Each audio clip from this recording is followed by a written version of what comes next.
What's up, everybody? It's Tuesday again.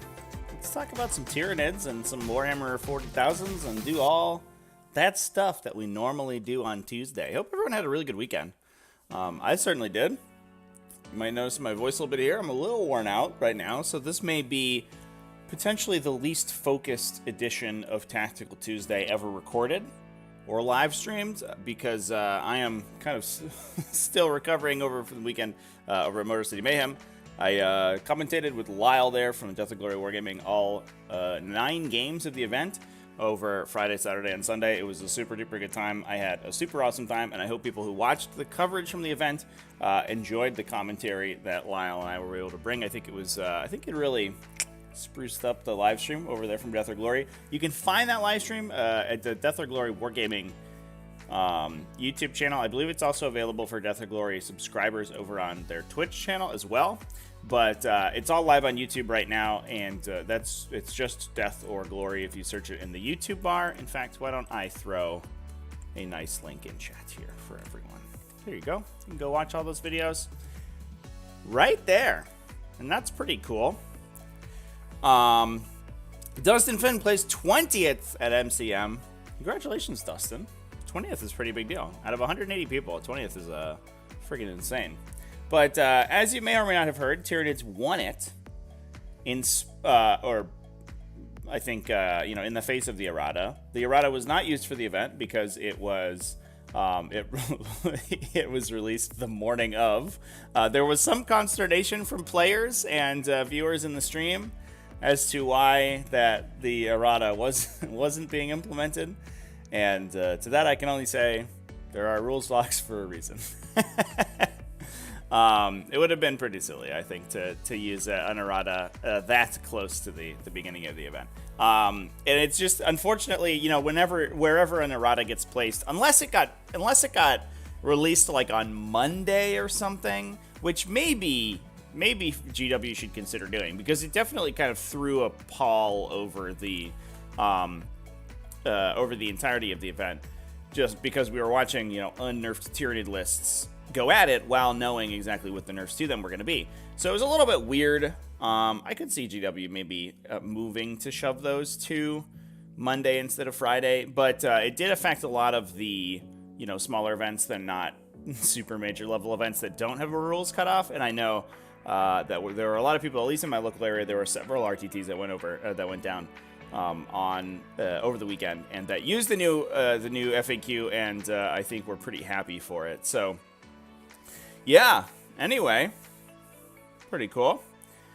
Monza got to test the new Knights and had a blast with them. That's sick. I haven't got over the new Knights Codex proper yet, just the Chaos Knights Codex, but I'm excited to dive into that thing. I hope the new Knights are good, chat, because they've been so poopy for so long. Just a codex emblematic of the fact that the sort of metagame 40k has moved so far onward from where the big T8, 24 wound guys want to be. And I think the Chaos Knights book does a good job at pushing up their power level a little bit without making them like too difficult to kill or too damaging, because with a big skill list like Knights, it's really easy to do, and I'm glad it seems like they've dodged that. Devin Boss, glad they got nerfed, so I think they don't play test what they create. Oh, Devin, are you new? Welcome to the wild roller coaster that is 40k. At least 9th edition 40k, and to be fair, also 8th edition. The newest codex is usually the most powerful. I won't say always, though, because it certainly hasn't been the case all the way through 9th edition. When the Space Marines and Necrons came out, they certainly weren't as powerful as the other codexes, although they were good. And Genestealer Oracle, I know, has kind of fallen flat on its face as a relatively balanced codex. Lyle Dixon in chat, my co-host from the weekend. How's it going, Lyle? Hope you're recovering nicely from all of the talking that we had to do.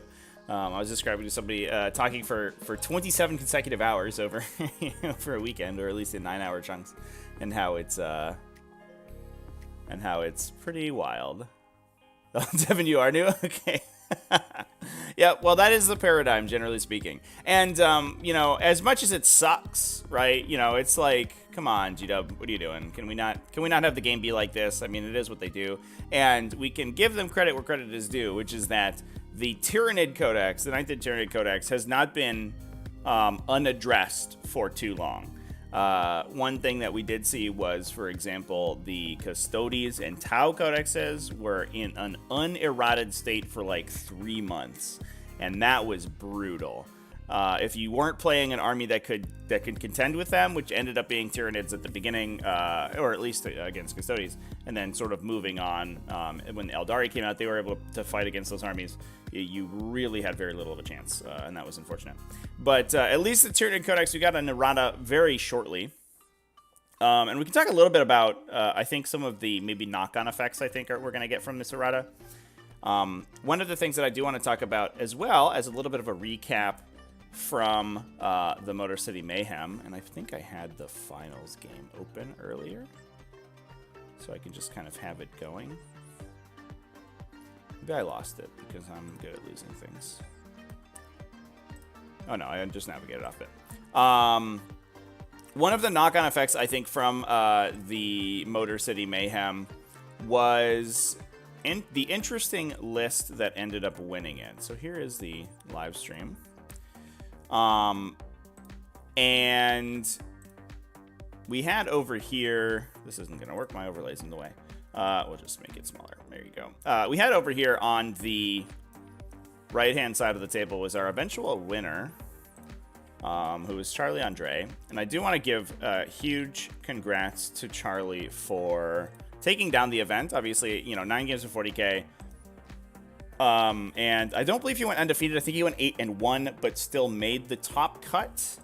I'll double check that though, just so I'm not misspeaking.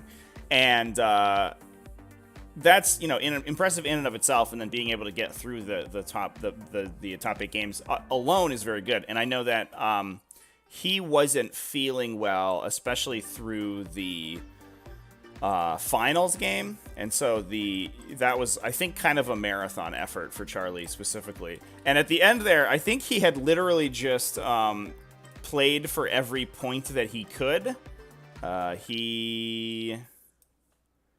no, it doesn't show me a record on their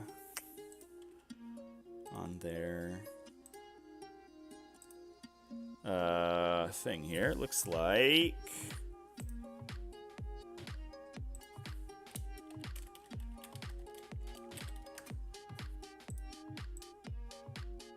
he did lose to Nick Nanavati, 74-82. But Nick was then knocked out later on in the event, I believe. And so Charlie made the top 8 cut, and Nick did not. And that did put Charlie up into the finals game.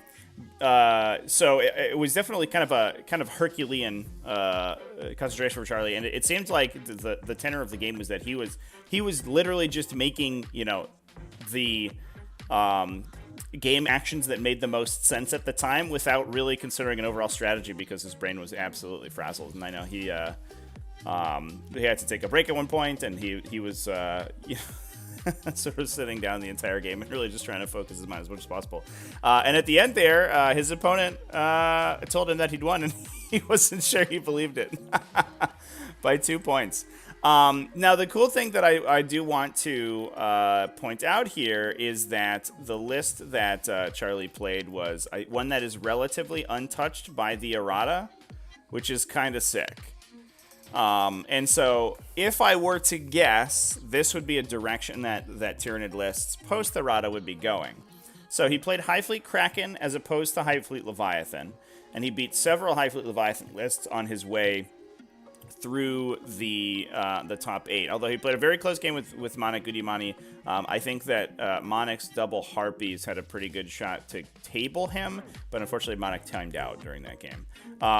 So you know, that's unfortunate. The double Harpies is probably problematic for the Ravener focus, the heavy infantry focus lists, because you have a ton of 4-wound infantry that those Raveners can pick up really quick, or that those Harpies can pick up really quickly, though. But to be fair, now without the ability to encircle the prey with the Harpies, at the end of the turn, I think we may see a decrease in the number of double Harpy lists you bring. We could still see single Harpy lists. I wouldn't be too shocked about that. But the way that obviously they've changed Encircle the Prey now is this change to use it at the end of the movement step and then put the unit into Deep Strike and then place it back at the reinforcement step of your next turn. Now, the way Charlie used that strat for the most part, he did use it to save a Hive Tyrant at one point that had rolled pretty poopy on a card effects and didn't kill it, which was very unfortunate for him because it sucks to have to encircle Hive Tyrants anyway.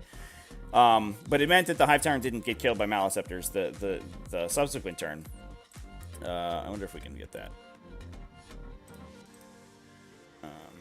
point in the game there when that happened. Not quite. This might be afterwards. Oh yeah, there it is. Yeah, so we have the Hive Tyrant here go into this Carnifex. The Carnifex popped its Indomitable Monstrosity for Transhuman, and Charlie had not elected to use Voracious Appetite, so the Carnifex did survive without the reroll 2 wins on the Reaper of a Blurax. And he used Encircle the Prey to pull the Hive Tyrant off the table so it didn't die. And I think that was the one situation in which he used sort of classical Encircle the Prey to the most effect that it could have. But his list doesn't have any Harpies in it. It does have Raveners, but he wasn't typically encircling with the Raveners, although I'm sure he did over the course of the weekend. But what he did do with it was he used it on his Gargoyle unit. So he has a 10 man of Gargoyles in the list, and he pulled the Gargoyles off the table several times and put them in his opponent's deployment zone to score retrieve Nakmun data. And that use case for Encircle the Prey, I believe, is probably the original intent of the stratagem and is still perfectly useful. So lists like this that aren't trying to abuse it as much are probably going to be the direction that we see it going. Brundolf always likes to use Voracious Appetite with mozzarella sticks. Amazing. Nick lost to Joel, who's the other finalist. Yeah, Joel kept beating Art of War players. Art of War players generally took, it seems like, lists that were particularly susceptible to the Maliceptor list. Although I think it is surprising that Joel was able to make it through the Hail of Doom list with his Maliceptors, to be fair. At least, I mean, in my experience, it seems like the Hail of Doom list was kind of a bit of a silver bullet to the Maliceptor list, because Shuriken Cannons are probably the best weapon in the game to shoot at Maliceptors, and they have 1,000 of those. So you probably pick up 1 to 2 Maliceptors a turn on a pretty good turn. So it was surprising that Joel was able to keep them going for that long, but who knows? Matthew Nurgle in chat. What's up, dude? Hey, it was nice to meet you over the course of the weekend, by the way, man. I was able to meet the illimitable Matthew Nurgle in person, which was very exciting. It's nice to know that there is a face behind the Chaos God of streaming Warhammer. Brendolf talking about the Space Wolf list that we streamed. I think that was day 1, right? That was a pretty insane list. Big bricks of Wolfen, 15 Wolfen, 3 units of 5, as well as a big Centurion brick, big Thunderwolf brick, big Aggressor brick. Just all offense. It's pretty wild. So the other things that this style of list aren't affected by, obviously, are the nerfs to Hive Nexus, which is the Leviathan Psychic Power. You can see down here, was changed to be only targetable to core units. Yeah, it's literally the first one. Which is, I mean, that was a big deal, obviously, as one of the many nerfs to the Maliceptor combo. We nipped that right in the bud. Boop.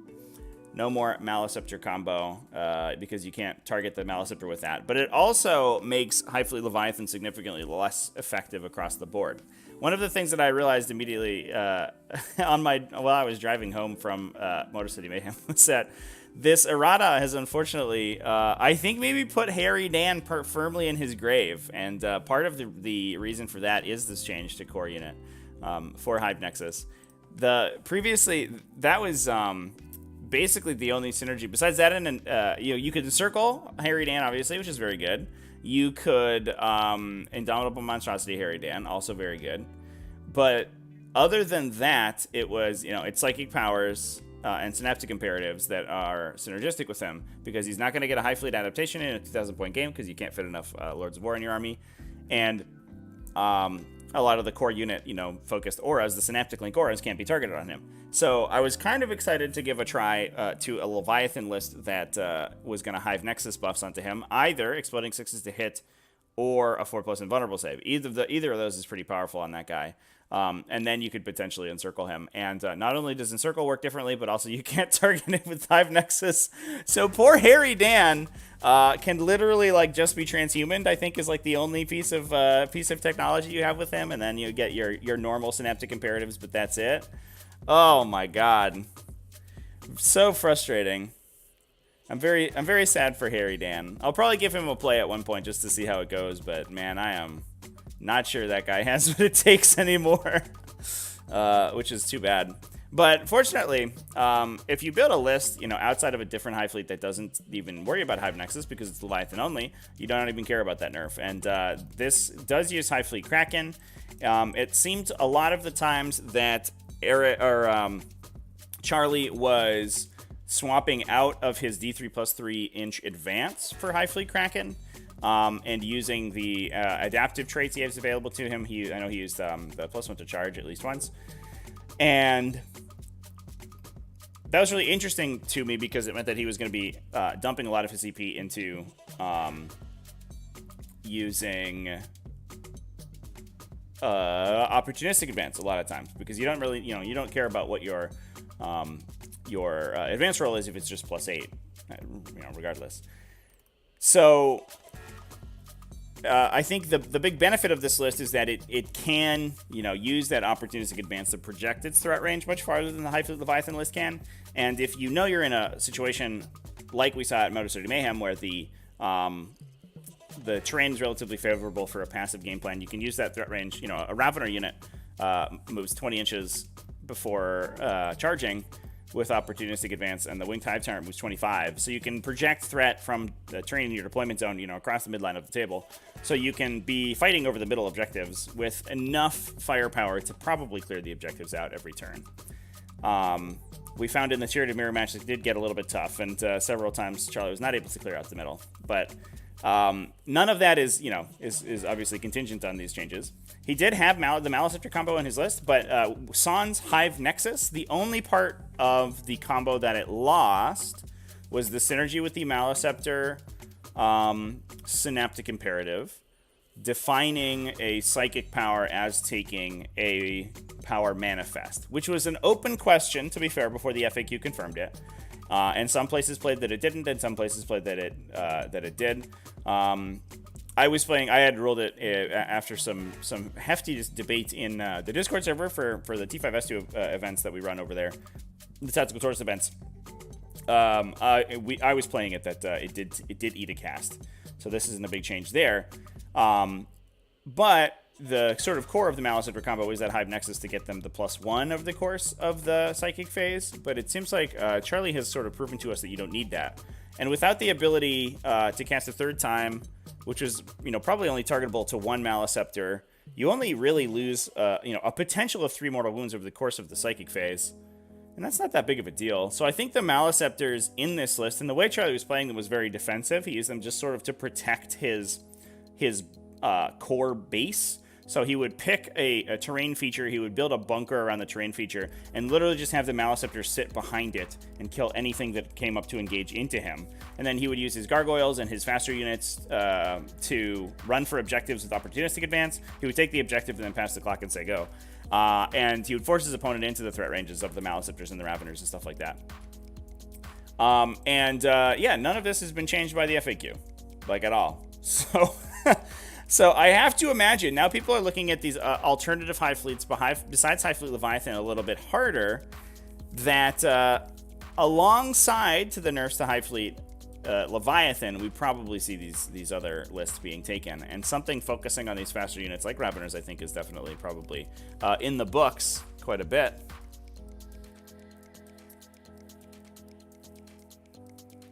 Do I believe that Tyranids should have their points bumped up? I think a couple things should do. So Tyranids right now, we were looking at some statistics or this morning that were coming out from the weekend, and I think through the month of May, Tyranids right now sitting at a 77% win rate, which is ludicrous and stupid. Shouldn't be like that. That's dumb. And Eldari and Harlequin's down around mid to high 60s. Also ludicrous and stupid and dumb. Nerf those cat factions. Holy shit. I don't think that these changes, while they do address sort of the uninteractive stratagems that were in the codex, I don't think, or the uninteractive sort of strategies, I should say, that were in the codex. So the Maleceptor combo, the Encircle the Prey, Abuse, those are gone.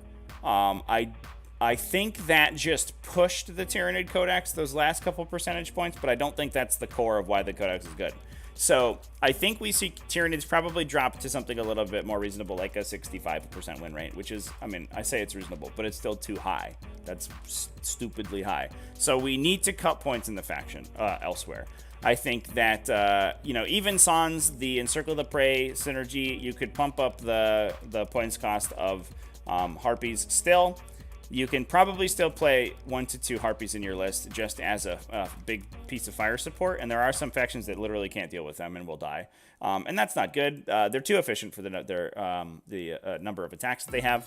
Although without the downside of them is that with that Urkrok keyword, they can't be obscured, so they're always going to be able to be attacked in the first turn unless you can physically block line of sight to them, which is very difficult. So you're going to run into situations if you go all in on the double Harpy. You're going to run into situations where your opponent just pops them with a gun on turn 1, or you have to spend a bunch of CP to reserve them. So it's it's kind of interesting now, at least, that they can't encircle. But I still think 170 points for 2 heavy venom cannons and 8 stinger salvo shots and a bomb is too much. I also think that some of the heavy infantry needs to be addressed. So we did see in Charlie's list here. I just could find it again. Literally exactly the wrong button. Thank you. Perfect. We did see 15 Raveners because Raveners, just in terms of raw points for or stats for cost, are probably one of the most efficient units in the game. They have a 3-shot AP2 gun and 5 attacks with this build. 5 attacks at AP4 that push to AP5 in High Fleet Kraken, if I remember correctly. Or they can swap that for base AP2 attacks and then 2 AP1 as well if you want to punch through more infantry a little bit harder. This one was probably a response to Armor of Contempt because an AP5 will punch through a 3+ armor save with Armor of Contempt. More often than not, it's kind of superfluous. But if you're fighting something like Sanguinary Guard, which we did see in the top 8 of the event, you do need those like monumentally high AP values to try to punch through that. I think I would like to see Raveners pump up 5 points per model. I think I'd like to see Venom Throbes pump up 5 points per model, and I think I'd like to see Pyrovores increased, which didn't have a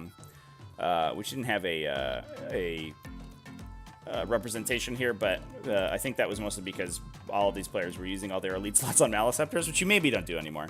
The Maleceptor, I think it could change now, but I think it might actually be fine post-nerf. It has like a super tanky defensive profile, but its damage output has like literally been cut in half. So I think it's actually okay. But I think some other stuff could get pumped up. But there's talk about whether or not Tyranid Warriors need to get increased. I'm not 100% sure, but I think that's certainly on the table. I think at this stage you could use a deft hand to change some of the points values in the faction, and I think that would put Tyranids into a pretty good spot. I am glad that we don't have like these like ridiculous auto win combos anymore though, so it's pretty exciting. Which Space Wolf list are we talking about? There's no guns on Raveners? There are guns on Raveners. Look at that. Right there. It says Despitter. You don't have to glue the guns on because the gun is like in their chest. So they don't usually carry guns. Although, so there's conversions, I think, where you can carry a gun. Which I like better. I like having the gun actually represented. It's a little bit annoying when you're just like trying to describe to your opponent how they work. It's a little bit ridiculous. So let's take a look at the Space Wolf list here, chats. Let me grab it.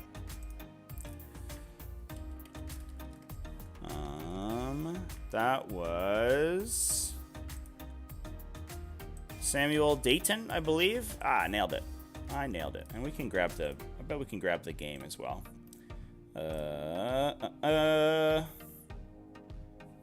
When did we stream that one? Was it day one? Probably not 16 minutes ago.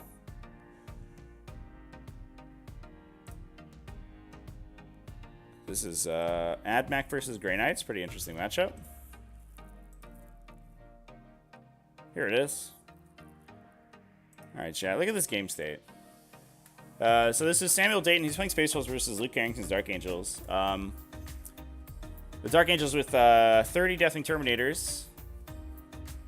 Is that right? Or maybe 40. It was a million Deathwing Terminators versus Samuel Space Wolves. And the Space Wolves actually basically just took the engagement with the Deathwing Terminators. Not something that you normally do. And just won, in fact. Just looking forward to the inevitable video discussing the X1BA, Goth, and Guard lists. Smiley face.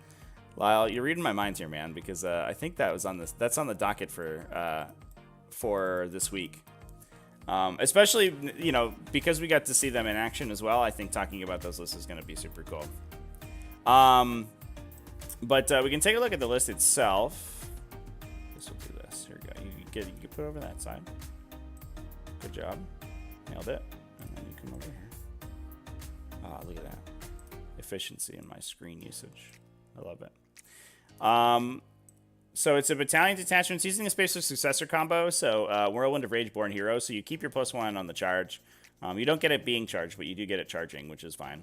And then Whirlwind of Rage, so you can stack it with the Super Doctrine. So the Space Wolves usually get the 6's Explode Super Doctrine in Assault Doctrine. And then Whirlwind of Rage stacks on top of that on the turn that you charged. So they Tesla their 6's to hit.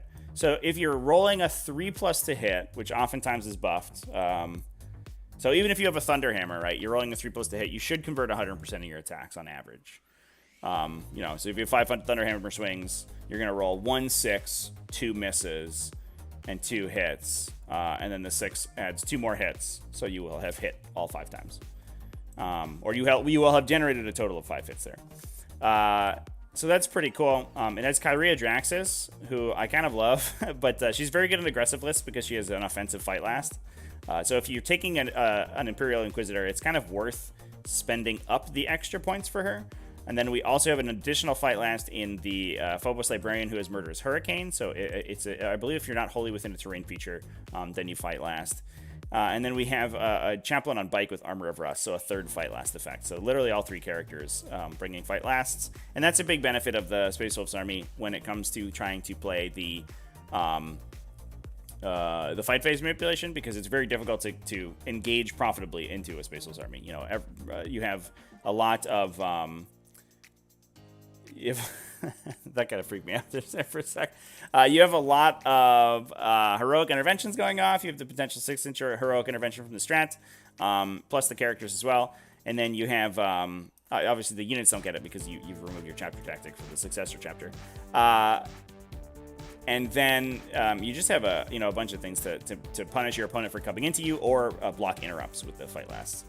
And then it's 3 Blood Clapbacks to fill in the troops slot. I do have to make it smaller here, chat, so it fills up so we can actually see all of it. Yeah, the 3 Blood Claws units in Aggressor Squad for 5 aggressors, which we've been seeing.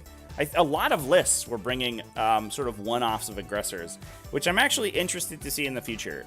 We were having a little discussion about them in the over on the Discord server, and some people were pointing out that a lot of times they're very similar in defensive profile to a Terminator, but they also have a gun, which I mean is totally fair. I think if you're comparing them to a Terminator, like they're the same speed. Instead of +1 save, they get +1 toughness, which is admittedly worse, but still fine, and they lose their invuln, but they get a pretty decent ranged attack and then power fist built in, which is like probably okay. So I think it depends on the particular target that you want to be hitting with them. We also have a Centurion Assault Squad, who basically is a direct analog for Terminators because they do have that 2+ save and can stack with Armor of Contempt. A little bit of a concession here to the Tyranid matchup with a big unit of Hands of Morkai, so that you can use their 4+ ignore mortal wounds in the psychic phase to biff Malice after combo turn, and then 3 Wolfen units, 1 Thunderwolf unit, 2 Land Speeder Storms, as well as a Cyber Wolf. So that's pretty cool, right, chat? I don't know what Samuel's final placement there was. Let's take a look.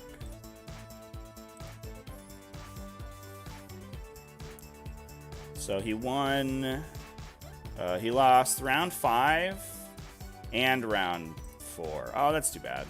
So he went 4-2, it looks like. Yeah, and he won all his other games. 4-2 though, that's pretty fun. That's fine. That's okay.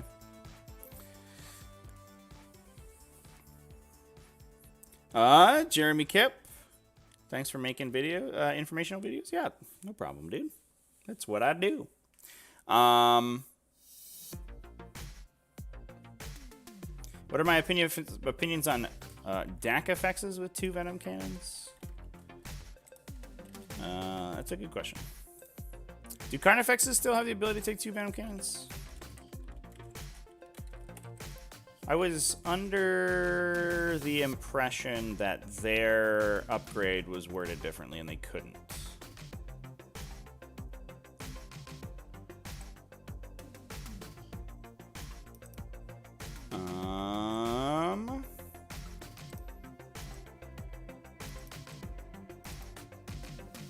Yeah, I think they only have the ability to take 1 heavy venom cannon. So I don't think that that's a legal combo.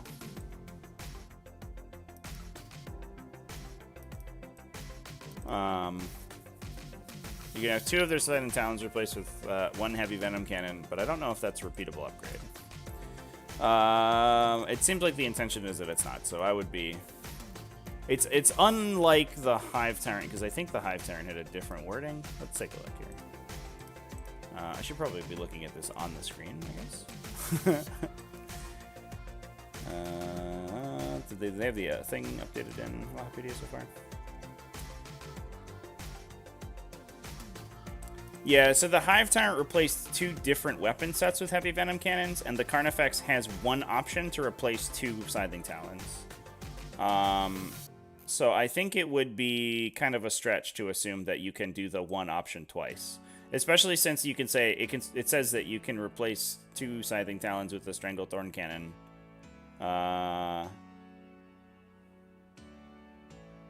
Okay, yeah, Stranglethorn Cannon's only listed once. Yeah, I don't know. I don't know if I would do that, chat. I guess maybe there's an argument to be made that this is repeatable, but I don't know. I don't know.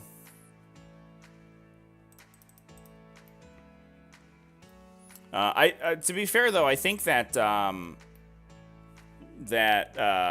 hybrid Carnifexes are still fine anyway. They're still pretty good, and that is actually what we did see in the final game. Because if you look, there's 3 hybrid Carnifexes. There's 1 at the bottom here, and then 2 in the top. And Joel, I mean, Niso's pretty well. With Hive Leviathan, they get that reroll to hit. Once you start pumping additional guns in there, they get a little bit less efficient, because 3 shots is like sort of the sweet spot for having a single Master Artisan hit reroll. And if you have no melee weapons on them, they're just terrible at doing anything else. So at least these Carnifexes, if they're not being active in the shooting phase, they can project their threat up the table, and they can actually take objectives by killing things in the fight phase. And a full Venom Cannon Carnifex can't do that. So I mean, it's kind of the same. Like, the difference is that with the Battleship Hive Tyrant, you could take 2 Venom Cannons, you could upgrade them with relics, and then you could like apply Warlord traits on top. And so they got very efficient, but the Carnifex can't do that, and I'm not entirely sure it's worth taking, even if you can. But I think it's unlikely that you can. Thoughts on the Tyrannifex with Acid Spray? Tough enough output for the points. It's fine. I played one the other day, actually. I played it in High Fleet Gorgon specifically, so they could get 4+ poison on the acid spray. The problem is wounding with that thing, because it's, you know, it's only strength 6. So if you're not fighting infantry that are like very specifically in its wheelhouse, it's a little bit awkward. If knights are sort of coming back in a big way, then rupture cannons might actually be pretty solid. So, I don't know. I think I would be interested to play like a Rupture Cannon Tyrannifex. The Acid Spray, I think you need a particular metagame to be able to use against. Dicey Ladder's cool to see a non-winged Hive Tyrant list get to the final. Yeah, I think we've been seeing at least one wing plus one ground Tyrant played a lot. And Joel's list was because it was so focused on pumping the Maliceptors up, it actually cut a lot of the chaff that was not specifically keyed toward activating the Maliceptor combo. So, for example, there were no Tyrant Guard in the list. The Foot Hive Tyrant, I think in part was taken just because it's easier to hide because it's a much smaller model, and it's slightly more difficult to kill than the Foot Hive Tyrant. Or than the Winged Hive Tyrant, excuse me. So if you put a Winged Hive Tyrant next to a Maliceptor, your opponent is immediately going to direct all their shots to the Winged Hive Tyrant. But because the Maliceptor and the Foot Hive Tyrant have the same defensive profile, there's much more of a question mark there. And that Toughness 8 synergizes with the Encephalic Diffusion that you're probably going to have active more often than not, most of the time. Because it puts a lot of Strength 9 guns down to Strength 8, and they suddenly wound you on 4s anyway. Or I guess they were going to be wounding you regardless. But Strength 8 drops to wounding on 5s. Whereas, like, affecting Strength 7 with your Diffusion is, like, there's not that much Strength 7 in the metagame right now. More often than not, while Encephalic Diffusion is always a good ability to have, a lot of times you want to be an even toughness value, just because of how the math works on most weapons.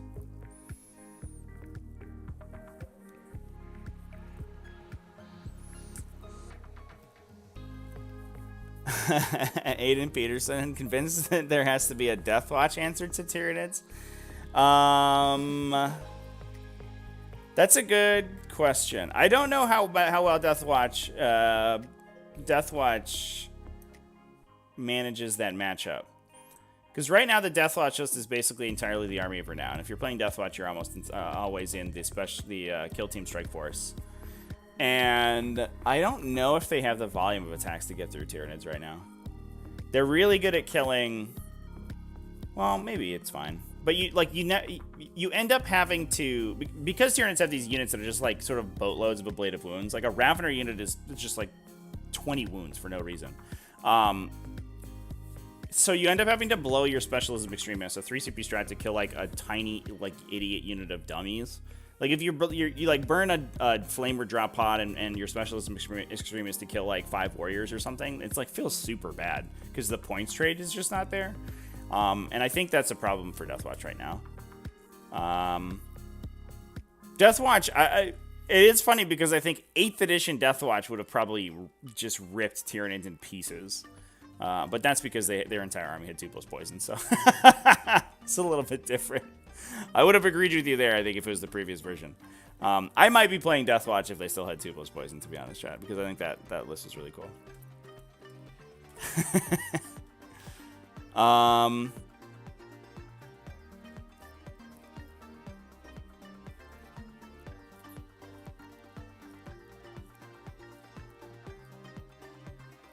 Rupture Cannon one-shots most tanks in the game. It does, but also that statistic is a little bit misleading because you also don't see that many tanks in the game. And if you do, they're going to be trying to play so that your Rupture Cannon doesn't hit you.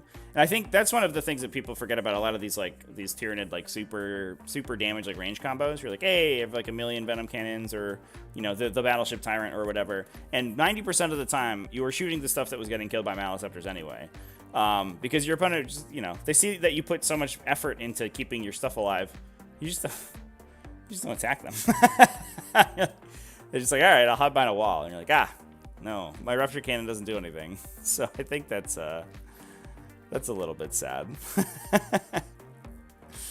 Question here, Mr. Carry K. How do Necrons deal with Tyranids? I think that matchup's actually pretty interesting, especially in the face of the nerfed Maliceptor combo. Previously, Mr. Carry K, I would have said, maybe bend over, kiss your butt goodbye, because Mortal Wounds and Psychic Phase are going to rip you a new one. But I think that the fact that they're doing significantly less Mortal Wounds in the Psychic Phase means that you can potentially profitably engage into Tyranids. And if there's one thing the Tyranids don't have a lot of, it's objective secured. Unless they're playing a Lurk Biomorphology, which they're probably not. And even if they are, they probably only have 1 or 2 objective secured models on each objective. If you're playing Relentlessly Expansionist Eternal Conquerors, then you just take the objectives away from them, and then they lose. The question mark is whether they're so efficient, their damage is so efficient, that the question is whether or not you can win before they kill you. But that's always the Necron question mark, and the answer is you probably just have to make invulnerable saves and reanimation protocol rolls. And if they're not, the Psychic Phase is going to still be brutal because there's still going to be Zoanthropes and there's still going to be multiple characters with psychic powers. But if the Psychic Phase doesn't hurt you too bad, you could potentially be holding out on their objectives for longer than they'd like you to. So I think that's the direction I would be going if I were to play Necrons into the current metagame, would be trying to sneak that OBSEC in. Games Workshop's been doing a lot to remove like mass OBSEC from people. Custodes just lost it, for example. And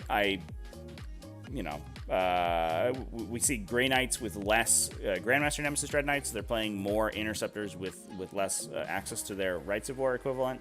So there's less OBSEC there. And I think that is like a weakness of the meta that could be exploited by Necrons. How do you get the best out of a winged Hive Tyrant with Tyrant Guard? Having to stay behind the Tyrant Guard slows it down to slows it down to the speed of a foot Tyrant. It doesn't have to stay behind the Tyrant Guard. It has to stay within 3 inches of the Tyrant Guard and behind anything. Full stop. So it's a little bit more like in this situation, right?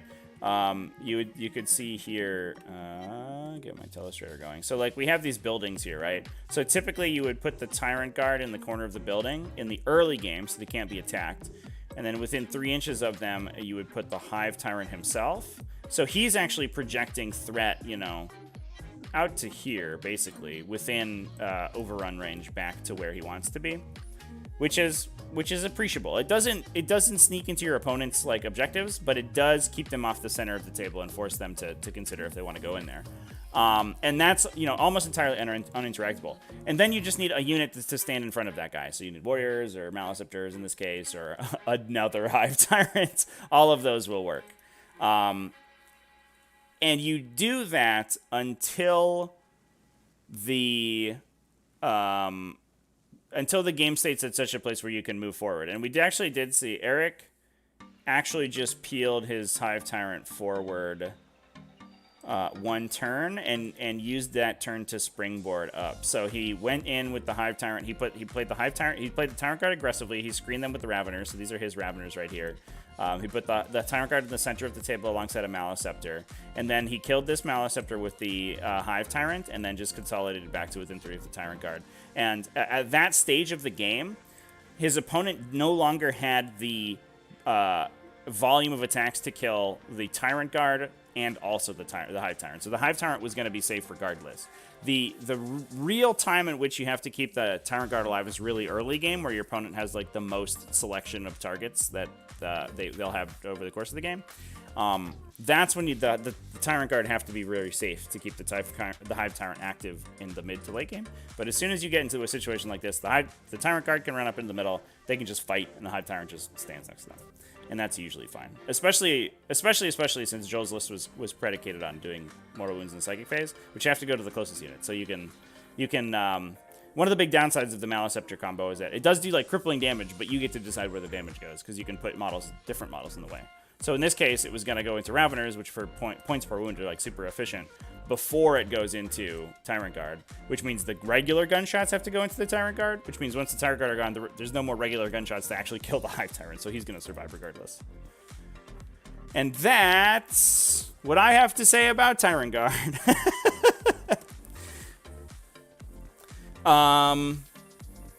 I do wonder if there is a universe where, in the post-FAQ world, we do still see winged Hive Tyrants. And I mean, I'm going to still play them because I'm a sucker for winged Hive Tyrants. But I do wonder if without the fallback plan of Encircle the Prey, they get a little dicey.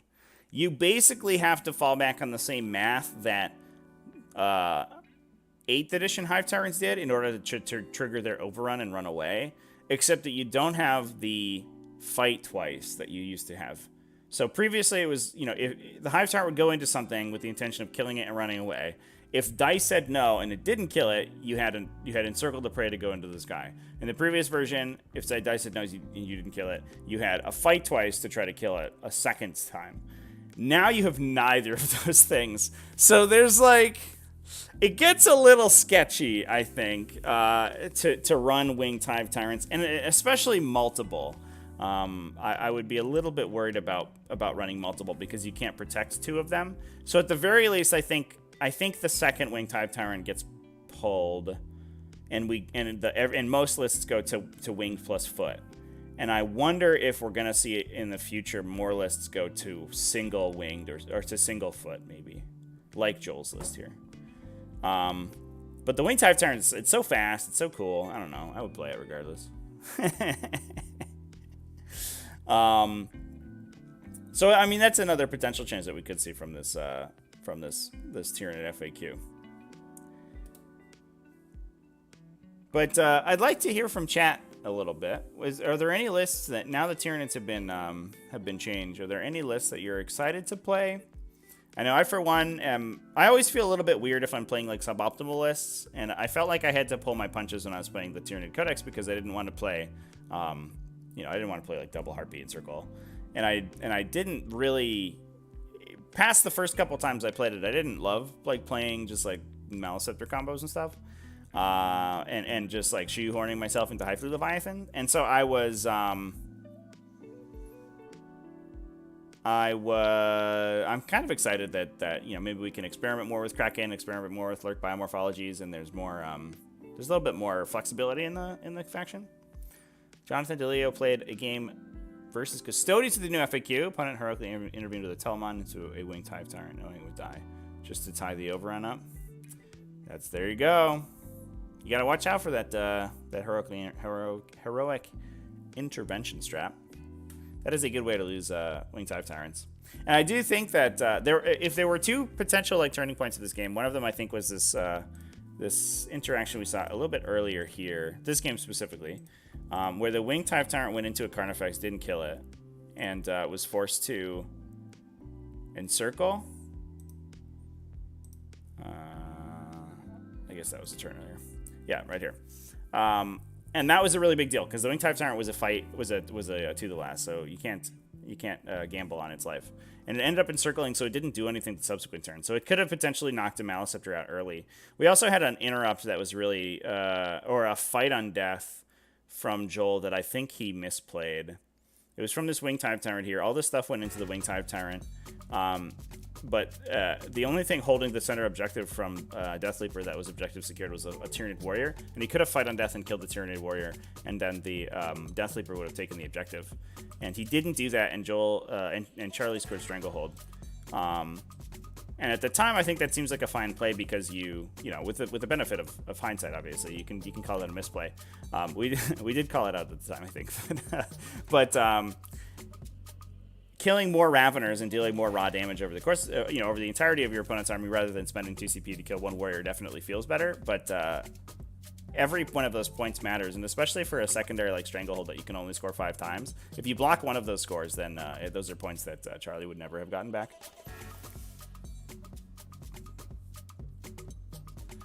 Mr. Carry K, Necron Silvertide sounds fun. Well, I don't know if it's I guess just like a billion warriors kind of Silvertide. Yeah, I think that list is pretty cool. I know there's some Mephrit list going around that plays that to like trigger off the shooting, and especially when we were in a meta of like -1 damage, that was really strong because it was mass 1 damage attacks. Versus Armor of Contempt, it's a little tough, so I would keep that in mind. That against like Space Marines in cover, you're going to have a tough time. You know, you can Solar Pulse one of them, but the Gauss Flares, I think they're only AP1, right? So they get dropped down to AP0. And then the Reapers are AP2 and then get dropped to... yeah, so the Flares are base AP1. So if you're not in the extra AP range, then they're just under their base armor save, and you're not going to do that much damage. So that's the one thing I would caution you on. But if you're playing Expansionist Conquerors, then you're probably playing Scarabs and Wraiths and stuff. But that list is a little bit more straightforward. Dice Heal, add Leviathan, Swarmlord plus Carnifexes. Give them Obsec, send them to collect objectives, plus 2 Harpies. The problem is if you're like... It's so weird playing Swarmlord plus Carnifexes, right? So, like, you can only give 1 Carnifex objective secured, which is... I mean, it's fine, but it's not, like... I don't know if it's worth 220 points. And while Leviathan has the good synergy with Venom Cannon Carnifexes, their Screamer Killers are worse than other subfactions. And they're like significantly worse than the Behemoth, because Behemoth gets them to strength 8. And they, you know, you only have 1 getting Obsec. So if we're like, if the game plan is to play Carnifexes, I think you go to a Lurk Biomorphology and you just take a regular Hive Tyrant with a gun. Pew. What do I think about the Blood Angels Heroic plus self-sacrifice for characters? Could work in the current meta of throwing things in your face. So the stratagem self-sacrifice, I think is good. Yes, we actually saw it get used on stream over the course of the weekend. I think it kept a Sanguinary Guard unit alive from a Harlequin troop because a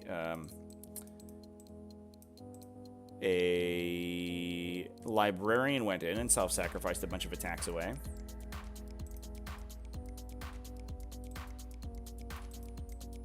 I wouldn't like if your comment, Better Ed, is about like heroically intervening into a self-sacrifice use, I wouldn't hang my game plan on that because it's so easy to play around.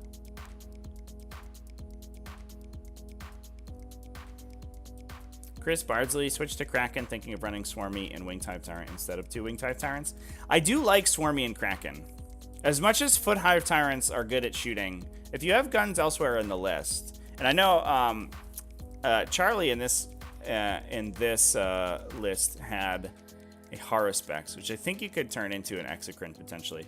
Although the upside of the Haruspex is that people don't want to shoot it early, so it's a really good to the last target, because it's damage into the Haruspex means nothing early game, especially since it will heal at late game once it gets stuck in. So.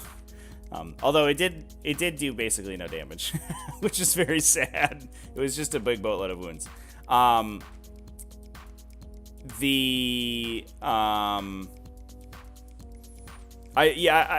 think if you don't need to have the gun on the Foot Hive Tyrant, then Swarmy's a good approximation. And Swarmy's really good at pointing at Ravener units and making them like hardcore really strong. It also means you probably don't need direct guidance because you get full rerolls anyway. So you don't need a caddy for it, which feels good. I like that. Better Ed, not with a 6-inch fly heroic. I don't know what that means. Are we talking about Space Wolves or something? The only 6-inch heroic that Blood Angels have access to is the strat on Sanguinary Guard. The characters can't do that. Ethan Stewart loves Silvertide, but it gets picked up so easily these days. Running MSU Immortal Scarabs Warriors and a Ghost Arc for scoring works really well. If you lose 5 Immortals to the charge on Tyranids, it doesn't matter. I do like that. MSU Necrons. It's a very different Necrons, but Ethan Stewart, are you running Eternal Conquerors, or are you running a different subfaction for that Necron list? But MSU Eternal Conquerors, I actually think is probably very good. You have units that can like that can kind of trade. I guess not. They don't really trade up into like Tyranids and stuff, but they run away. Oh, there's a Warlord trait for a 6-inch heroic. Okay. I mean, I guess it's okay.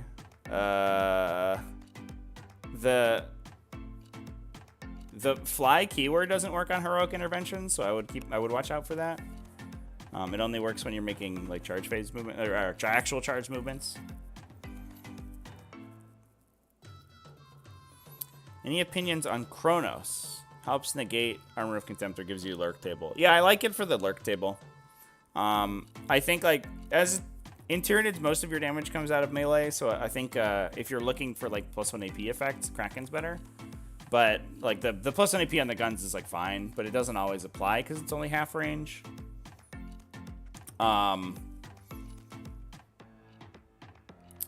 I think that Kronos is definitely playable. It's especially on if you're pushing like flamethrowers. So if you're in a metagame where you want to be running like pyrovores and stuff like that, the extra range on them is really good.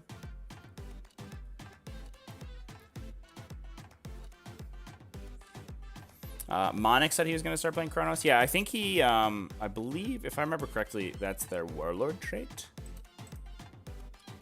Is the anti-reroll or... I'll just double check though, so I don't misspeak. Oh, excuse me, it's their artifact. Yeah, it's a relic. So yeah, Kronos has this, choose a unit within Synaptic Link. You can't reroll hits or wounds, and you can't reroll psychic tests. That's kind of cute. It is nice that outside of a couple instances, I think most of the sub-faction specific relics are really good. And I'm surprised that we didn't have Charlie with the Kraken Warlord trait.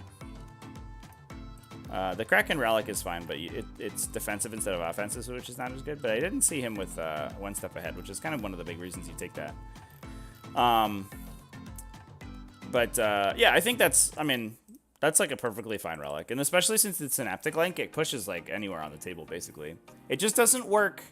It only works once you've begun to fight people. And that's the part where I think, that's where I get a little bit antsy about it. And I think the part where you'll find that it does the least is like, if your opponent goes first, right, and shoots you with a gun, there's nothing you can do because it triggers in your command phase, and it only triggers in something within 12. So on probably the first 2 turns of the game, you will not get use out of it. And if you run something up to your opponent with the intention of null-nutting them, then they'll just kill that thing and you don't have to worry about it. But if you're playing somebody who's going to engage you in melee, it's real good. So yeah, it's probably worth playing around with. I do like the 4 extra inches of range on flamers though. You get pyrovore flamers up to 22 inches. You get the acid spray up to 22 inches. And that stuff's all pretty good. The problem is that if you want to take lurk biomorphologies, you have to swap the armor penetration characteristic for it. So, I feel like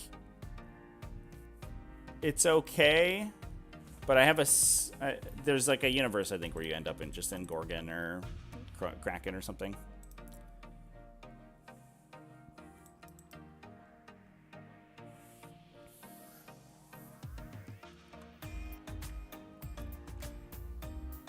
Ethan Stewart ran Nylock Necrons. I'm going to be honest, I don't know what Nylock does. It is... Oh, you get double obsec. Oh, okay. All right. Well, that's fine. Okay. You just have Eternal Conquerors baked in. And you ignore AP1? That one's a little bit convoluted, but that seems okay. It's a lot of AP1 right now.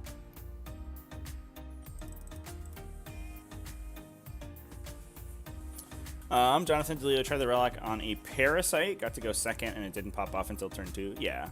So I think it's good at winning, like, the... I think what you probably end up finding is that it's really good at winning a melee fight, but Tyranids should already be winning the melee fight because they're so strong within 12 inches of them. So... I'm not entirely sure how necessary it is.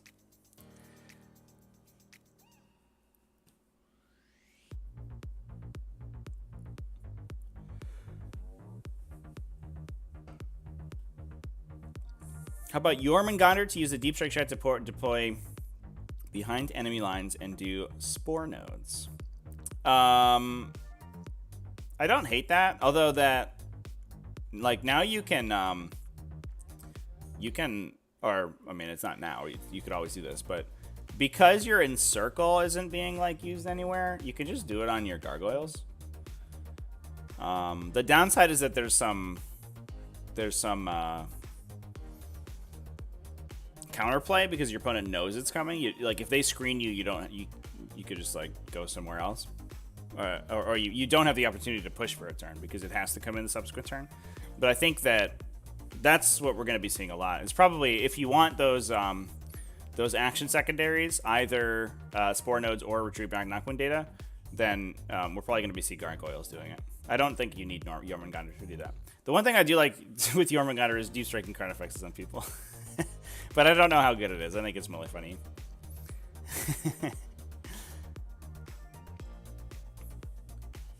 Old One-Eye Kraken lists. Old One-Eye and Kraken list going forward. Most points efficient damage in the book. Yeah, but it eats an HQ slot, right? I guess you usually have an HQ slot available. I'm just like, he's just a Carnifex, right? With no invulnerable save. And he threats slower than a Hive Tyrant. Like, the issue isn't dealing damage, and it costs more than, like, costs as much as Swarmlord. So, like, the issue isn't actually getting damage done, it's delivering him. I guess he moves 16 inches with Kraken, but is that enough?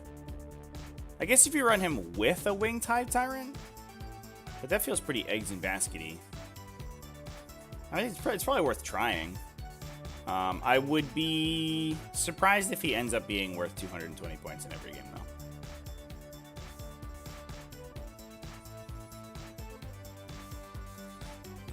He's a classic 6, 7, 8, 9 with the Crushing Claws. But he's a Carnifex, but he's not core, so you can't put any buffs on him.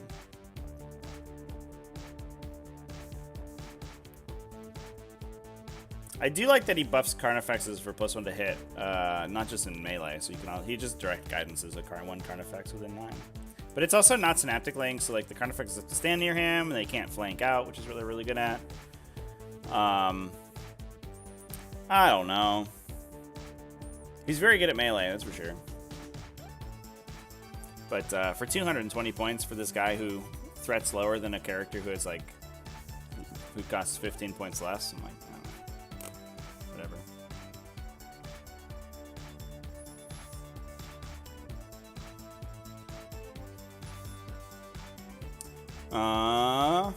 Is there anything Tyranids are not that good at? Indirect fire, they're not good at. I would say I don't think they're very good at objective secured. Like, they don't have a ton of it. Because their troops are, like, warriors are very good, but they're, I don't think you spam them. And outside of Death Leaper, you don't really have that much upsec. What one I just so good against knights? Because he's easy to hide. Well, I mean, he's just unshootable, right? He should be, because he's character protected. But like, he's relatively low movement, right? I would say for a melee character, he is of average movement, right? Because he's move 8. You can onslaught him, so he could advance and charge, and with opportunistic advance, he moves 16. But the downside is that he eats your onslaught, and then if you compare him to any other melee unit in the game, he's like a somewhere around a similar threat range to like any Space Marine captain that can advance and charge, and even most Space Marine captains are have a charge bonus available anyway. So like a Smash captain out of, you know, Space Wolves is probably advancing and charging, and Blood Angels gets +1 to charge, potentially +2 to charge. So it's like relatively similar at the end of the day. I think if you're opportunistic advancing him, he's above average, but if you're not, he's about the same. And he does more damage, but he also costs like 70 more points than any of those other units. And he's and because he doesn't he's not any faster than anything else. He doesn't have the opportunity to like stay farther back, which means it's harder to screen him than like you would expect.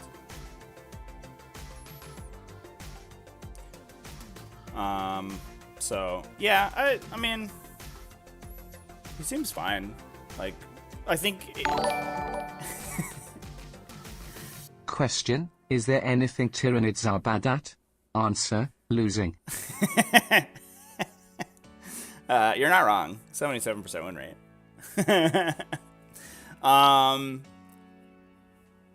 So yeah, old one eye. Well, I think what I was saying is that I think that in a universe where you're taking a single battalion detachment and you only have one slot for a Hive Tyrant, and the question is whether you go, like jump through the hoops to take a second Hive Tyrant or you take Old One Eye. I think Old One Eye is pretty interesting because he doesn't take all that extra, all the extra, what's the word? CP, and you know you don't have to jump through any additional hoops and stuff like that. But on the flip side, he's also going to eat a bunch of CP in order to actually do anything. So like, no. I don't know. He's strength 10, I guess, so that's nice. A lot of times he doesn't have to reroll wound rolls, but you probably want to reroll wound rolls anyway if you're fighting with that guy. He works excellently as a counter charge. Tyranids didn't have much to screen versus night charges.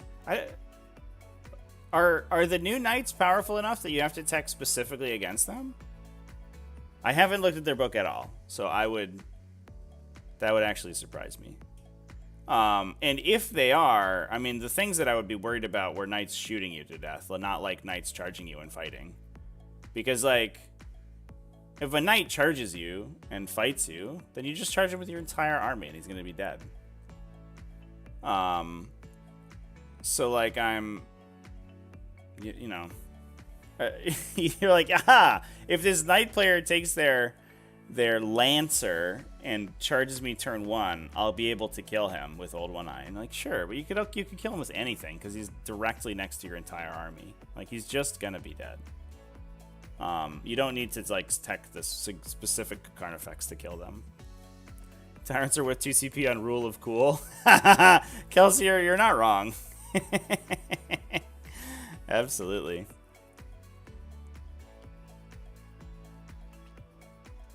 How can you compete with Necrons against Tyranids? We were just talking about that, Vittorio, so I would scroll back a little bit. We talked at length, actually, about Necrons today. What about all the Smash characters in Terminator armor? Are those Smash characters, Valdor? Are those being taken? Are you taking characters in Terminator armor to Smash people? I don't know if you are. I don't know.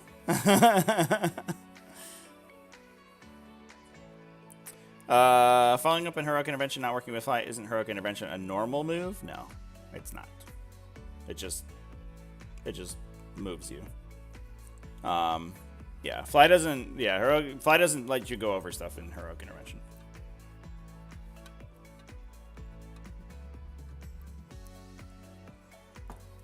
Well, Valdor, the point isn't that he will survive a knight and then kill it. The point is that the knight will kill something, and then Old One Eye will kill the knight, which he probably will, to be fair.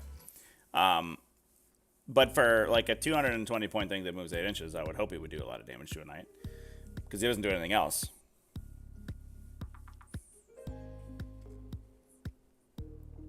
He's probably. I wonder if he's a good to the last target. I wonder if you could build a to the last list with Old One Eye in it.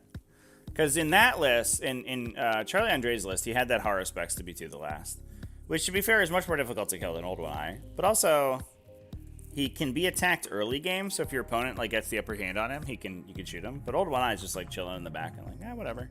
He moves the same as a horror spec, so his threat range is theoretically similar. I guess the downside is like once a horror specs gets stuck in, it starts healing and has a good invuln, and Old One Eye does not have an invuln. So maybe Old One Eye is just still Sort of the same deal that he was in the previous version of the Codex, where he's just a nuclear missile. He just goes into something, blows it up, and then your opponent hopefully has to charge him to kill him, and he fights to death and kills them too.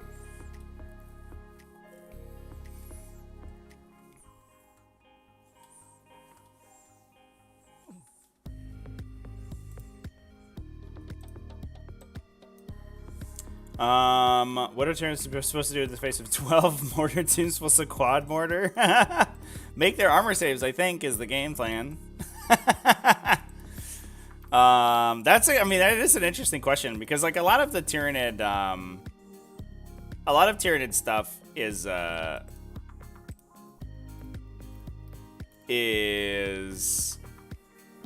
like just a 4+ armor save. So if you're just dumping a bunch of like random wounds into them, eventually they will go down. Like their infantry and stuff will all die.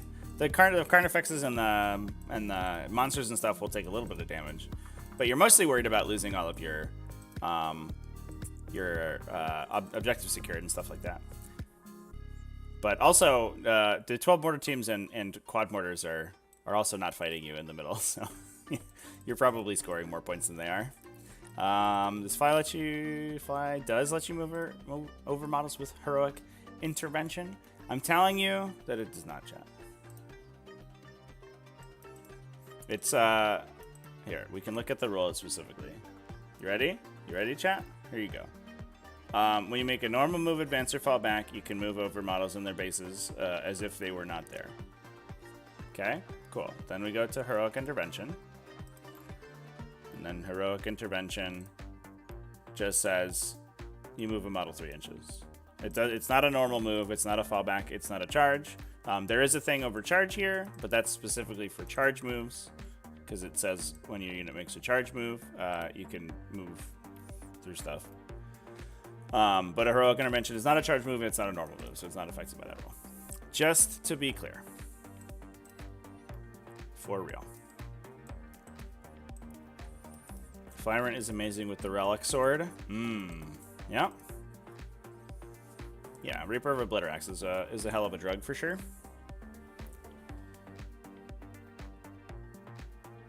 What about the knight that can only be hit on 4s, wounded on 4s, and can't be rerolled against? Any move is a normal move as per the FAQ, right? No, that's only move again abilities, if I remember correctly.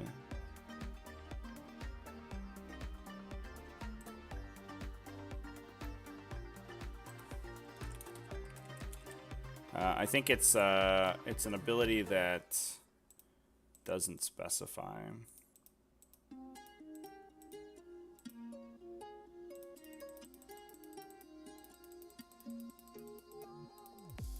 It's been so long since that FAQ came into play.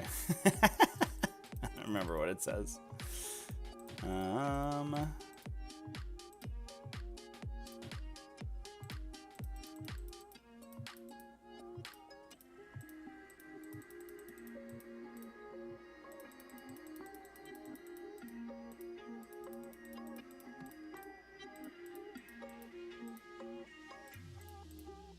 Oh, now I can't find it. Is it still in the FAQ?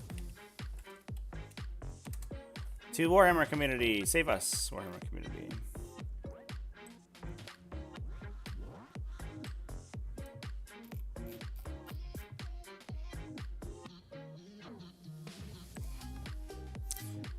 Did Warhammer community like change its format at some point? Because I can't. Oh no, it's just, I think it's when you're in a compressed version. It's like the mobile thing. When you're in the mobile format, it's really hard to find the FAQ thing. All right, let's look through. So it's in moving, right? Out of phase moves and embarking on transports.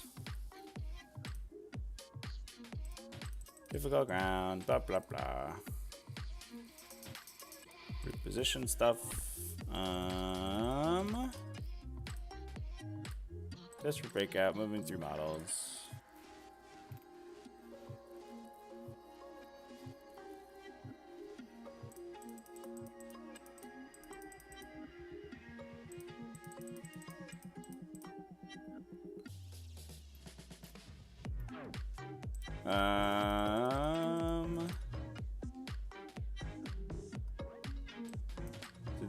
Did they get rid of that entire section? Maybe I'm just missing it. Rules that refer to moves, or moving normally are the same thing as making a normal move. Yeah. So yeah. Oh no. Here's the rule, chat. Hopefully we're on the screen here. If a rule tells you to make a move as if it were the movement phase, but does not specify what kind of move is being made, it is a normal move. The core rules do not tell you to move as if it were the movement phase. You just perform a move up to 3 inches called a heroic intervention move. So yeah, it's not normal, chat. It's distinctly abnormal. So you can't go over models with it. I'm sorry, chat. I've ruined everyone's day.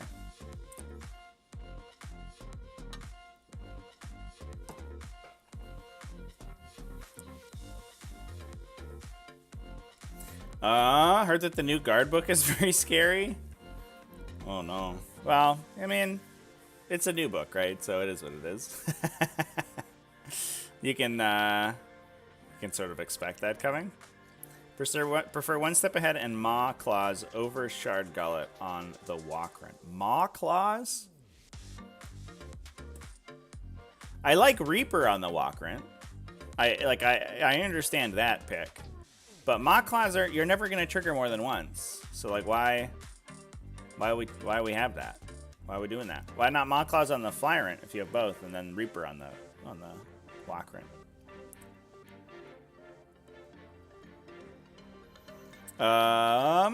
Kelsier, what do I think is the most underused and underrated relic we should all be looking at? Is it like in the game? Or in Tyranids? Well, what is the scope of this question? Underrated relic, I think, is Maw Claws of Thyrax, for sure. I think that, especially given that there's an open question on how Reaper of Blitteraxe actually works. There are many situations where Maw Claws is actually just better, and once it triggers several times, it does significantly more damage than Reaper of Blitteraxe. Not to mention the fact that you don't have to reroll your wound rolls with it, so you just get rerolls for free. You just like print CP over the course of the game. That relic's friggin' sweet. I like that one a lot. There's also the number of times if you're playing Leviathan, the number of times I've noticed that the Leviathan pick intercept relic would have been good. It's kind of high, but I don't know if that's I don't know if I would be putting saving a relic slot for that. I'm not sure it's entirely good.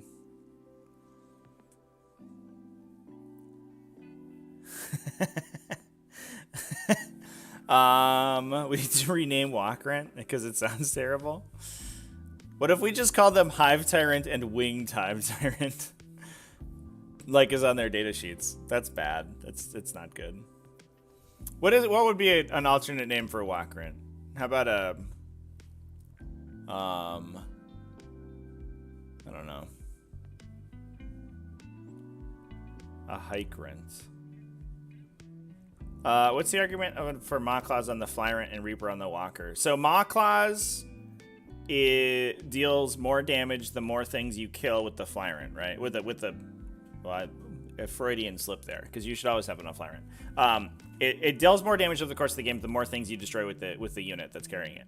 So putting it on a flying Hive Tyrant allows you to gets you to engage earlier in the game. So typically speaking, a flying Hive Tyrant will kill several units in the early game on the lead up to actually going in the mid to late game.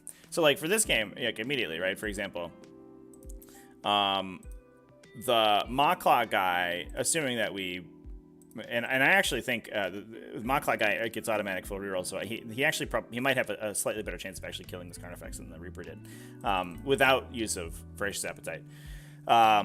If the Maw Claw guy kills this Carnifex, right, he's immediately +1 +1 attack. Then once he starts going into Maliceptors, he's going to be dealing significantly more damage than the Reaper guy. But if you put Maw Claws on a Foot Tyrant, the Foot Tyrant typically only gets engaged for 1 turn because your opponent kills it afterwards, which means it gets very limited effect out of the Maw Claws. The Maw Claws are only better than the Reaper if you are using them multiple times, and the Flyrant has the best chance of using them multiple times. Is the argument there.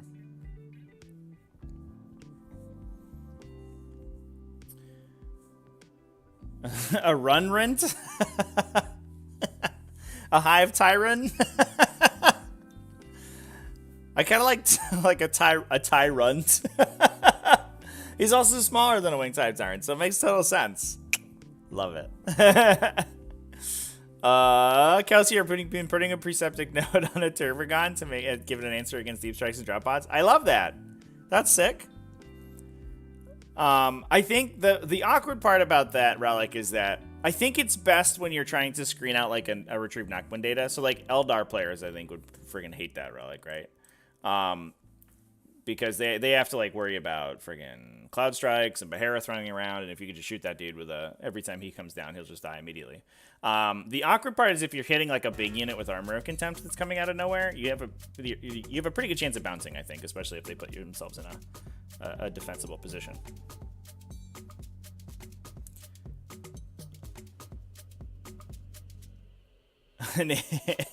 a Tate rant versus a 7 rant. Simon Harris. I think Xenomorphin. I think I'm into run rants. That one feels much better. Run rants and fly rant. Those feel good, dude. I love it. Dolson, can I do a video on 1,000 point lists? I don't believe I have ever played a 1,000 point game of 40k, at least prior to post 8th edition. So I don't know if I would be able to give you too much advice there. I apologize. A Hike Tyrant? Oh, that one's good too. A Hike Tyrant. Oh, these are good, chat. I'm glad that the hive mind can come together and really create some good nicknames for our models. We should nickname all of the classic combos. What is the Synaptic Tendrils plus Resonance Barb Neurothrope combo called?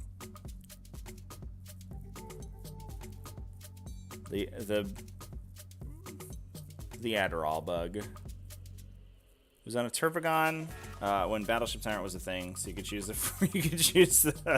the Battleship Tyrant. Battleship Tyrant was pretty sweet.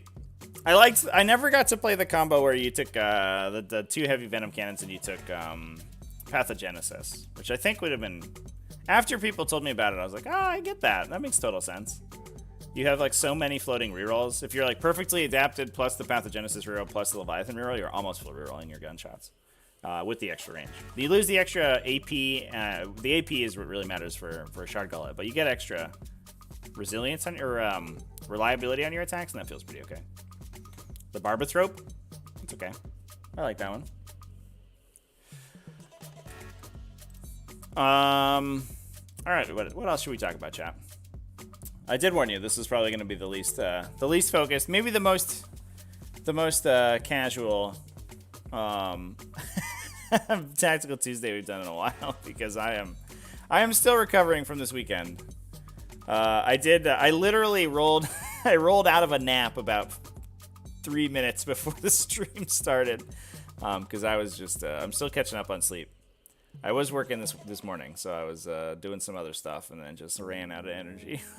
But I got my big coffee. This is my first coffee today. I got big coffee here. Keep me going. But I am excited for I'm mostly excited to be able to go with Tyranids like to an event and not feel like I'm like totally just blitzing people. I think that's gonna be pretty good. And I'm curious to see how Tyranids end up over the course of the next couple weeks and stuff. Yeah, tactical sleep studies over here. That's what we got going on. Good stuff. Good stuff. So, as by way of a little bit of housekeeping chat, we are going to be back with with Throwdown Thursday, excuse me, this Thursday. I don't know what the matchup's going to be, but it sounds like Will, who was our Tyranid player that we had a couple times on, it may be making a return, but we just have to confirm the matchup. So that will be live this Thursday, and then this weekend, there's going to be a local GT-sized event that I'm going to be covering. That will be on the Twitch. So if you're not on the Twitch, there's a link down in the video description. Highly recommend you go give us a follow there. I also have games scheduled Wednesday and Friday. So tomorrow I'm going to be shoutcasting a Tyranid mirror match from T5S2 Pod Finals. That's going to be pre-nerf Tyranid, so we get to see the full glory of the Tyranid mirror match. And I actually I think Tyranid mirror matches are actually kind of sick. There are some mirror matches, like the Tau mirror match, right? It's like, come on, who cares? But I think the Tyranid mirror match, as mirror matches go, ends up being a really, really interesting one.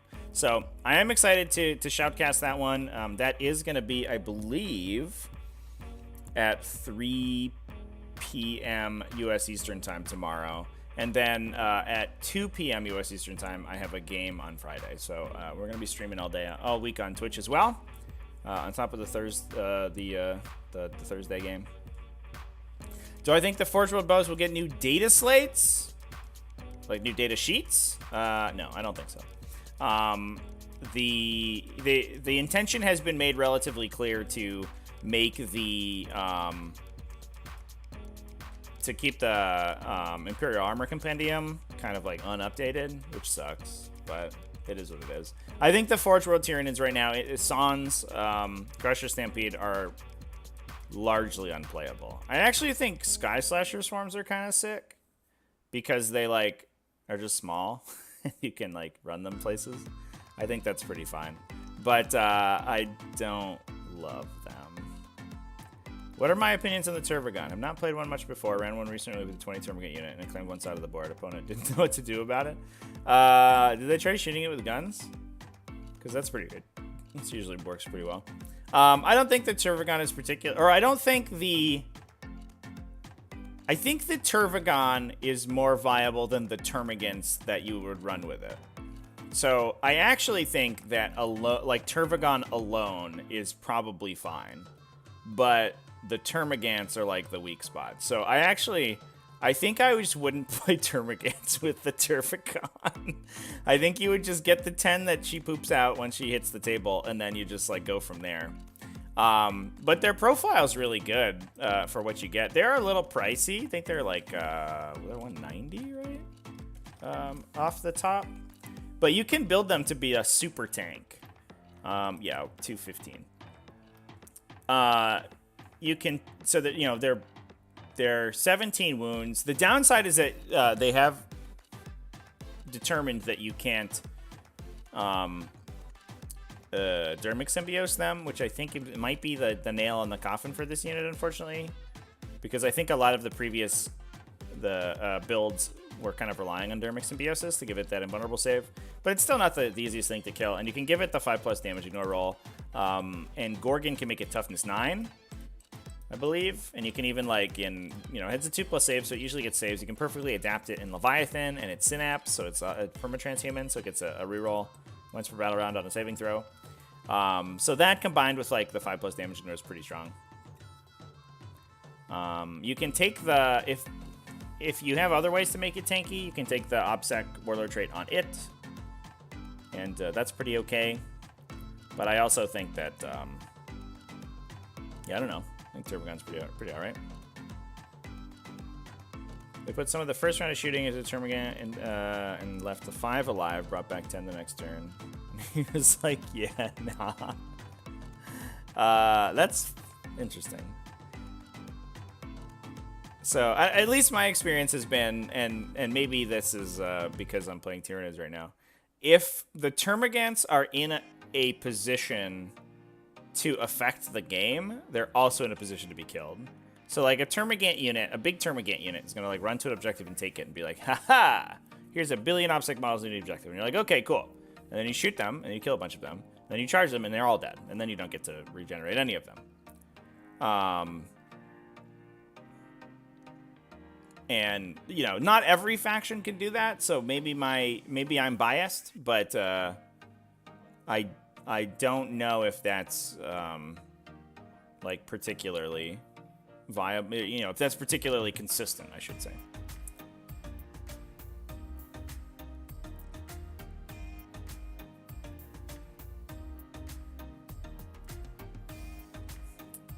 I think most of, especially once you can start to consider like some of the, you know, the other powerhouse factions in the game, so stuff like Eldar. Eldar are not going to have a problem removing all those termagants. Even once you've like souped them up with all the stuff, right? They're like, we're stalwart and 5+ ignore and 5+ invuln and -1 to be hit. Like that's you know, it's a lot, and they are going to be difficult to kill at that point. And but I think most armies will just put a bunch of shooting into them and kill them.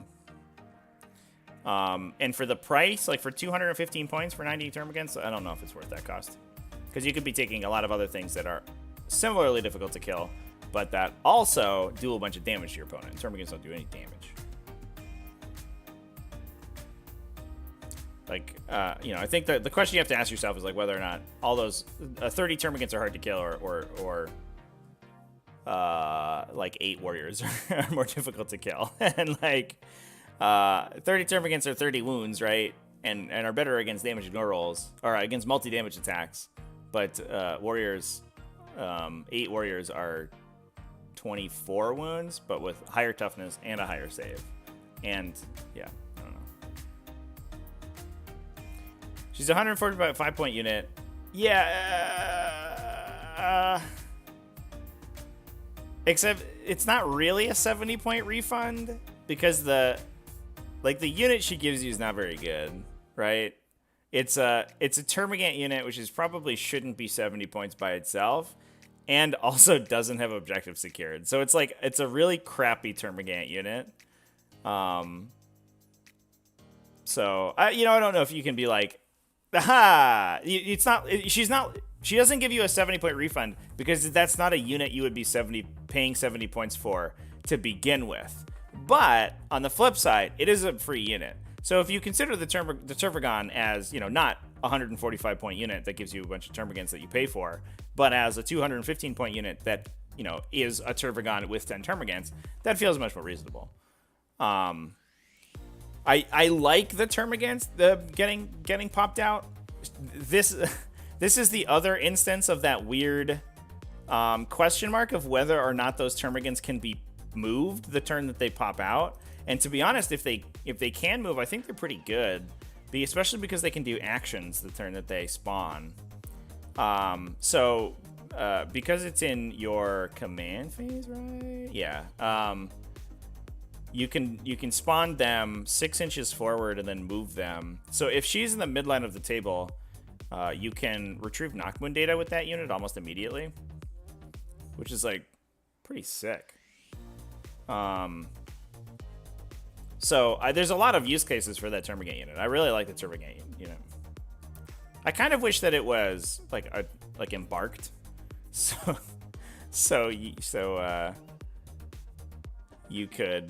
they could disembark if she dies, because I think there are situations where she's gonna die early, but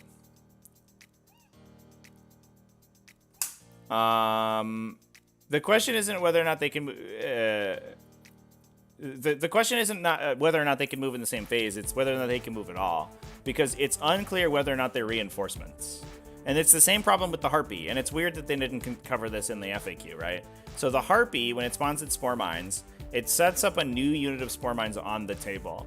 And in order to be a reinforcement, you have to start off the table and then be placed on the table. But the units that are created, so from the Harpy and the Tervigon, never exist off the table. So there isn't really an argument that they could be considered reinforcements, except that there's that weird thing about reinforcement points, which people need to remember does not actually constitute a reinforcement. Reinforcements don't necessarily cost reinforcement points. Reinforcement points are just a weird mechanic for summoning demons.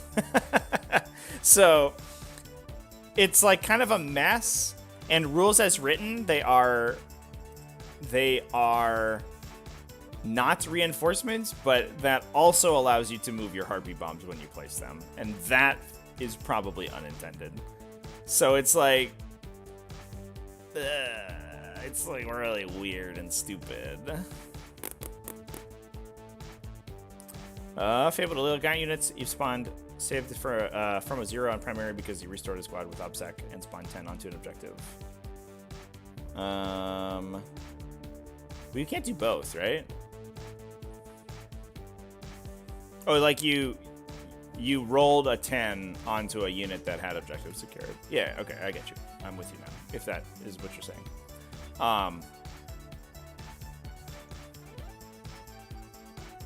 Yeah, and if you also have OBSEC innately, so like I think she's really good in Lurk Biomorphology sub-factions because you can give her objective secured. So if she's already on the objective and she puts 10 more models down, a lot of times she steals the objective away from your opponent. Oh, you have 2 Tervigons. Oh, okay. I understand more why your opponent had tough times chewing through all of them because there were 34 wounds and tough to save standing next to them too. I mean, she's also kind of a beat stick, right? Like, Tervigon's pretty BA. She's got 4 attacks. She's hitting D3 plus 3 damage or 2D3 damage with the Scything Talons. And I know I've seen some people play her with Maw Closet Thyrax to go up to 5 attacks and then buff that even further. So, because she's so tanky, there's a lot of situations in which she's going to attack multiple times over the course of the game. So she's going up like 5, 6, 7 attacks. And then if you're attacking with massive Scything Talons, you can double all of those. You can make 14 swings with this lady. And that's pretty sick. Plus, if you take the adrenal glands, you can use the adrenal gland strat to double that again. So you can be like, she's at even base level. If she wants to run into a bunch of infantry, she's 5 attack, or she's 4 attacks base, plus 1 for Maw Claws, plus D3 for adrenal glands, so probably up to 7, doubling to 14. And then she goes up to 15 after that, and then, or 16.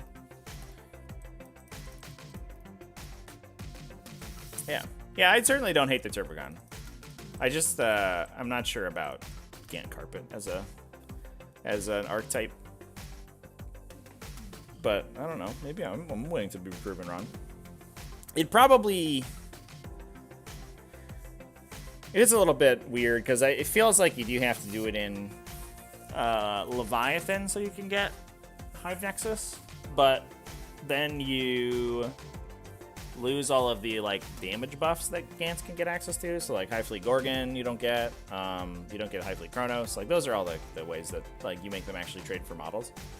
And the problem with those horde lists is always that they trade models for VP, but they oftentimes will just run out of their models before they win on VP. So it's a little bit weird. That's a list where Old One Eye is kind of sick though, to be honest. Because suddenly Old One Eye gets to actually like play in the Sprinkler, and he can overrun around the Termagant units. That's pretty cool. And if you're playing a Lurk Biomorph list, then he gets OBSEC too. Pretty cool. I don't know. Maybe it's fine. Anyway, I think we're sort of out of steam here, chat. Thanks for bearing with me on this a little bit of a of a random Tactical Tuesday. Didn't have too much prepared for a topic today, but I think this was a pretty good discussion anyway. So hope everyone's excited about this new FAQ. I am. I'm excited that Tyranids aren't just super duper broken, and now that like just playing Leviathan things and doing Harpy stuff isn't just like automatically the best thing to do. You can. I feel like it kind of opens up the faction to play around a little bit more with. So I think that'll be good. That's good for the game, for sure. Now you can actually take Spore modes, too, and not literally blue screen the game by completing the action outside your opponent's deployment zone. Anyway, chat. I'm going to go ahead and pop off now and get back to it. Thanks, everyone, for hanging out with me. Remember to tune in on Thursday for Throwdown Thursday. As soon as I know the matchup, I'll put that event up and I'll do a post about it in the community tab, and it will also be linked in the Discord as well. Please join me on Twitch on tomorrow and on Friday, and join me on Twitch over the weekend because I'll be streaming that local GT, which is going to be sweet. And I'll be commentating and hanging out with you all as we talk about the games, and I'm just like psyched for it, chat. So please come chill with me. Remember to keep it classy, folks, and